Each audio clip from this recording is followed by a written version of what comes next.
BSc को लेकर भी उम्र सीमा को लेकर बिल्कुल, आज कैबिनेट में उम्र सीमा को भी लेके चर्चा हुई थी। बीजेपी के लोग निचले स्तर में जाके बयानबाजी कर रहे हैं, करतूत कर रहे हैं, ताकि हम और आप जैसे लोग, चाहे वो मीडिया हो, जनता हो, नेतागण हो, इन जो मुख्य चीज़ है उनसे हम लोग अपने ध्यान को भटकाते हुए यही सब बयानबाजी में और उनके करतूतों पे चर्चा करते रहे। सच्चाई तो ये है कि आज देश, पूरा भारत देश शर्म से हमारा सर झुक जा रहा है, क्योंकि एप्स्टीन फाइल में हमारे माननीय प्रधानमंत्री जी का नाम आ रहा है। हमारा सर शर्म से झुक जा रहा है, क्योंकि जो आज यूएस के साथ जो डील हुई है उसमें 18% टैरिफ भारतीय देश को लग रहा है, जबकि 0% टैरिफ यूएस के लिए है। आपका प्रोड्यूस यहाँ से जाएगा तो 0%, वहाँ का यहाँ आएगा,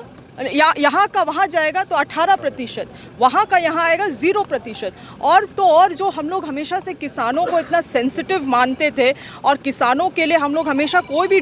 ट्रेड डील को बहुत सोच समझ के करते थे, बहुत रिस्ट्रिक्टेड रखते थे, आज उन सभी द्वारों को खोल दिया गया है। और अब यूएस के जितने भी एग्रीकल्चरलिस्ट प्रोडक्ट्स हैं, प्रोड्यूस हैं, मशीनरीज़ हैं, उन तमाम चीज़ों को यहाँ पे अब एंट्री मिल चुकी है। आप समझ जाइए कि आज के समय में भारत देश के किसान कितने मजबूत हैं और किस हद तक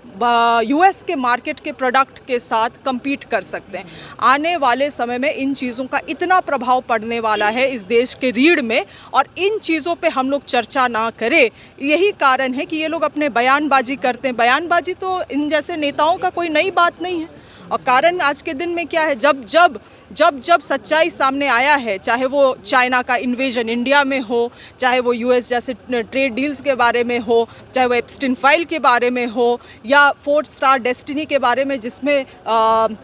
माननीय राहुल गांधी जी बोलना चाह रहे थे, उन तमाम चीज़ों में हो, तब तक ये लोग बयानबाजी करके मीडिया का ध्यान, अभी आप देखिएगा ना, जितना भी मेन स्ट्रीम मीडिया में चले जाइएगा, केवल इसी बारे में सांसद ने क्या कहा उसी में केवल चर्चा कराएंगे। ये इन चीज़ों से ध्यान भटकाने के लिए है, मगर आज के समय में देश दुनिया देख रही है, जान रही है, और मुझे तो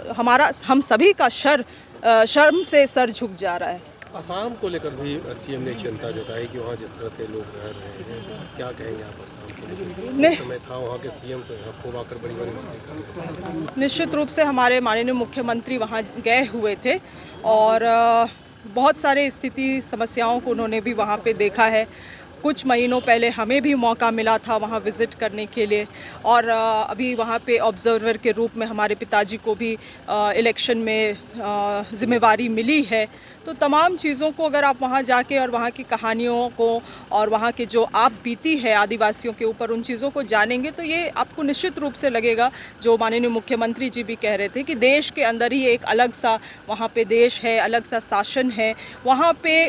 दबे कुचले और नीचे स्तर के लोगों का सुनने के लिए और उनको न्याय देने के लिए कोई नहीं है, और आपको वो साफ एक अंतर जो है समाज में दिखाई देता है। तो काफ़ी चिंताजनक है असम जैसे राज्य में, क्योंकि एक वो बहुत ही महत्वपूर्ण राज्य है हमारा, जो पूर्ववर्ती राज्य हैं, नॉर्थ ईस्टर्न जितने भी स्टेट्स हैं उनके साथ एक ब्रिज का काम करता है असम, और हमेशा से काफ़ी सेंसिटिव भी रहा है। यूपीए की सरकार भी हम लोगों ने हमेशा बहुत सेंसिटिव रूप से कोई भी सिचुएशंस को वहाँ पे हैंडल किया है, मगर आज के समय में आप देखिएगा तो स्थिति बहुत ही दयनीय है, और वहाँ की जनता भी एक बदलाव चाहती है, और निश्चित रूप से वो बदलाव उनको मिलेगा भी। बीएससी को लेकर भी उम्र सीमा को लेकर बिल्कुल, आज कैबिनेट में उम्र सीमा को भी लेके चर्चा हुई थी, और माननीय मुख्यमंत्री जी ने उसको होल्ड करके भी रखा है, ये कहते हुए कि प्रशासन का कहना है, ब्यूरोक्रेट्स का कहना है कि हम लोग मैक्सिमम 2023 तक ही जा सकते हैं, जबकि जो अनुरोध किया जा रहा है हमारे अभ्यर्थियों के द्वारा वो है कट ऑफ डेट 2018 होना चाहिए। तो माननीय मुख्यमंत्री जी इसमें विशेष चिंतन करना चाहते हैं, और मुझे लगता है निश्चित रूप से इस राज्य के लिए वो एक बेहतर निर्णय इसमें ले पाएंगे।